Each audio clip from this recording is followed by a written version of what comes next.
આજે નેશનલ હાઈવેથી પ્રાચીનો જે પીપળો છે ત્યાં સુધીના 7 મીટરના સિમેન્ટ રોડનું જે પ્રવાસનમાં મંજૂર થયો છે તેનું ખાતમુહૂર્તનો આજે કાર્યક્રમ રાખે.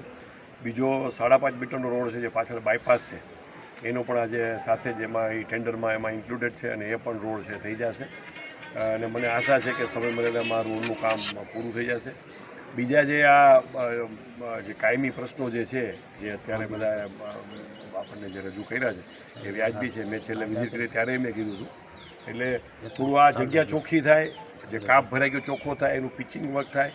અને અહીંયા જે આપણા પ્રવાસનમાં જે અમારી ઓલરેડી ડિમાન્ડ વહી ગઈ છે ને ટૂંક સમયમાં મંજૂરી થઈ જશે, એ ગ્રાન્ટની ફાળવણી થાય ત્યારે અહીંયા બ્રિજ 2 બની જાય, જવાનું પાછળ મંદિરે જઈ શકાય, પાછળ શીતલા માતાના મંદિરે. અને જે ખાસ તો માધવરાયજી ને લક્ષ્મીજીનું જે પ્રતિમાઓ છે, જે મૂર્તિઓ છે, એના મહત્ત્વ એ છે કે ચરણ છે ને એ આ સરસ્વતી નદીમાં ભીંજાયેલા એના સ્પર્શ થવો જોઈએ.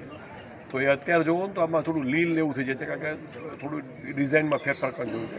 ત્યાં સ્લીપ માણસોને લીલના કારણે પડવાના પ્રશ્નો થાય છે. તો આપણે એવું આયોજન કરીએ કે પાણી ચોખ્ખું રહે અને જે આ પથ્થરો જેવા આપણે નવા નાખીએ કે લોકોને લપસવાનો અને લીલનો પ્રશ્ન